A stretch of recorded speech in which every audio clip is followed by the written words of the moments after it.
al-mal merupakan komponen pokok dalam kehidupan manusia, unsur naluri yang tidak bisa ditinggalkan begitu saja. Dengan harta, manusia bisa memenuhi kebutuhannya, baik yang bersifat materi ataupun imateri. Dalam kerangka memenuhi kebutuhan tersebut, terjadilah hubungan horizontal antar manusia atau muamalah, karena pada dasarnya tidak ada manusia yang sempurna dan dapat memenuhi kebutuhannya sendiri. Dalam konteks tersebut, harta hadir sebagai objek transaksi. Harta bisa dijadikan sebagai objek dalam transaksi jual-beli, sewa-menyewa, partnership, atau kontrak kerjasama, atau transaksi ekonomi lainnya. Selain itu, dilihat dari karakteristik dasarnya atau natur, harta juga bisa dijadikan sebagai objek kepemilikan. Pengertian harta benda. Harta secara sederhana mengandung arti sesuatu yang dapat dimiliki. Ia termasuk salah satu sendi bagi kehidupan manusia di dunia, karena tanpa harta atau secara khusus adalah makanan, manusia tidak akan dapat bertahan hidup. Oleh karena itu, Allah SWT menyuruh manusia memperolehnya, memilikinya dan memanfaatkannya bagi kehidupan manusia, dan Allah SWT melarang berbuat sesuatu yang akan merusak dan meniadakan harta itu. Harta dalam bahasa Arab disebut al-mal, yang berasal dari kata mala yamilu mailan, yang berarti condong, cenderung, dan miring. Sedangkan al-mal menurut istilah Imam Hanafiyah ialah ma yamilu ilahi tabaul insani wa yumkinu ikharuhu ila waqtil haja, yang artinya sesuatu yang digandrungi tabiat manusia dan memungkinkan untuk disimpan hingga dibutuhkan. Hanafiyah menyatakan bahwa definisi harta ialah sesuatu yang berwujud dan dapat disimpan, sehingga sesuatu yang tidak berwujud dan tidak dapat disimpan bukan termasuk harta, seperti hak dan manfaat. Unsur-unsur harta. Menurut para fuqaha, harta bersendi pada dua unsur, yaitu unsur aniyah dan unsur urf. Unsur aniyah ialah bahwa harta itu ada wujudnya dalam kenyataan, dalam kurung a'yan. Manfaat sebuah rumah yang dipelihara oleh manusia tidak disebut harta, tetapi termasuk milik atau hak.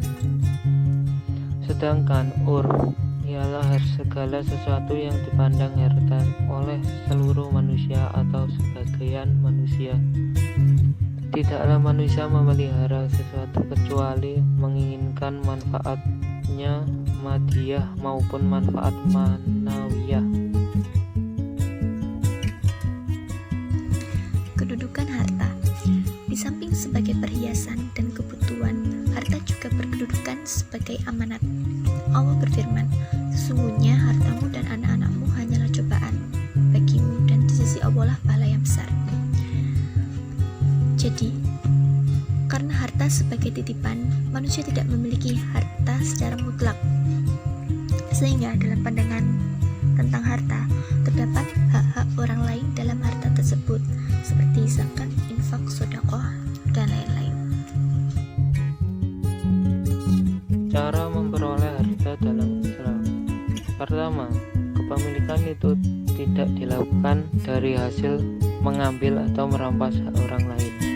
Kedua, tidak menguasai atau memiliki barang-barang yang diharamkan untuk dikonsumsi, seperti minuman keras atau barang yang memang tidak ada keperluan, bahkan berbahaya jika dimiliki, seperti hewan buas. Ketiga, diperoleh dengan cara berdagang atau usaha lain yang halal. Keempat, kepemilikan dapat timbul karena pemberian. Kelima, kepemilikan karena undang-undang atau karena hukum, seperti apabila orang merusak barang milik orang lain, maka dia wajib membayar denda, mahar, nafkah, dan lain sebagainya.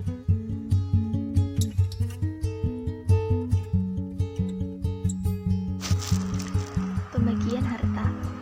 Yang pertama, mal mutakawin dan ghair mutakawin. Dimaksud harta mutakawin ialah sesuatu yang boleh diambil manfaatnya menurut cara. Sedangkan harta ghair mutakawin ialah sesuatu yang tidak boleh diambil manfaatnya menurut cara.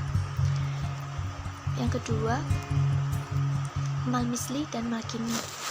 Yang dimaksud harta misli ialah benda-benda yang ada bersamaannya dalam kesatuan-kesatuannya, dalam arti dapat berdiri sebagaimana di tempat yang lain tanpa ada perbedaan yang perlu dinilai.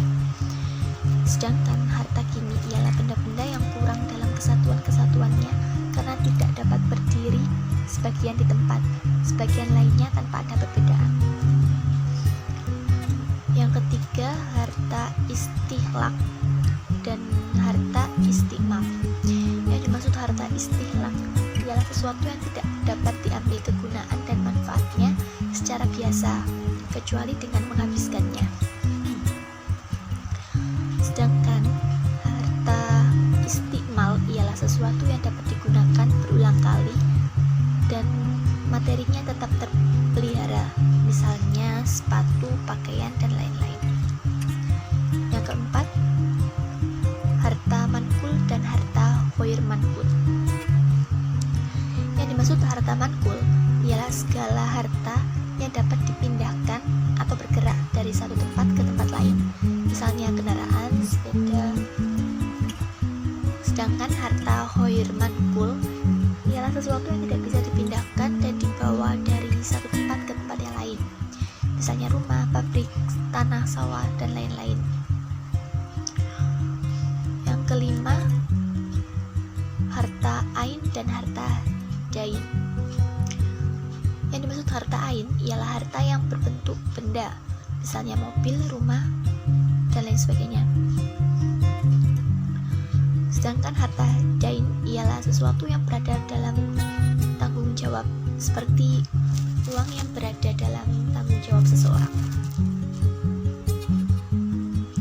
Yang keenam, mal al-ain dan mal al-nafi.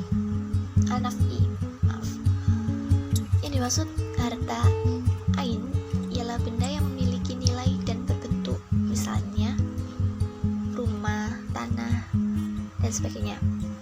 Sedangkan harta naf'i ialah yang berangsur-angsur tumbuh menurut perkembangan masa, contohnya pohon. Yang ketujuh, harta mamluk, mubah, dan mahjur.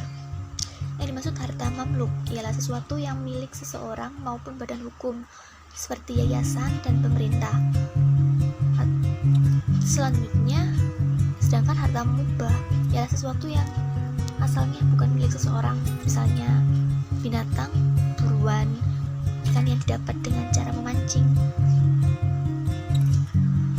Yang dimaksud harta mahjur ialah sesuatu yang tidak dibolehkan dimiliki sendiri dan memberikan kepada orang lain menurut syariat.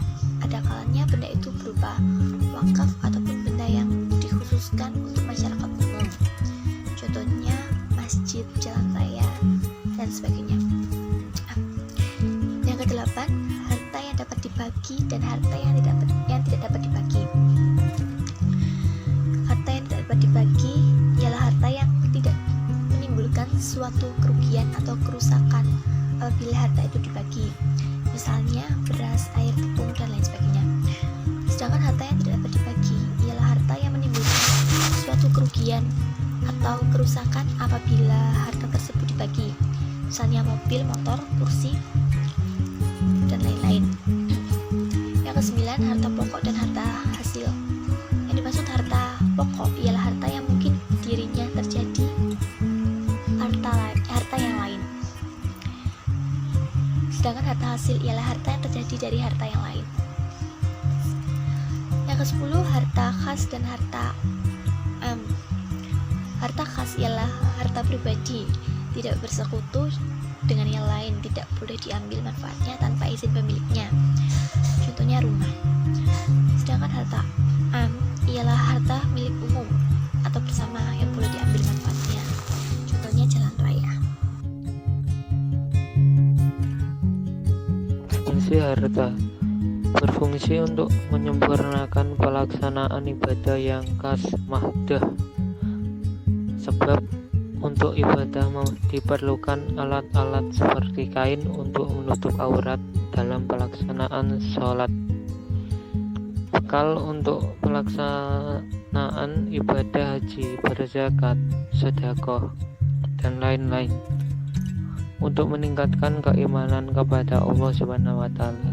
Sebab kefakiran cenderung mendekatkan diri kepada kekufuran, sehingga pemilikan harta dimaksudkan untuk meningkatkan ketakwaan kepada Allah Subhanahu wa taala, untuk meneruskan kehidupan dari satu periode ke periode berikutnya, untuk menyelaraskan antara kehidupan dunia dan akhirat dan lain-lain.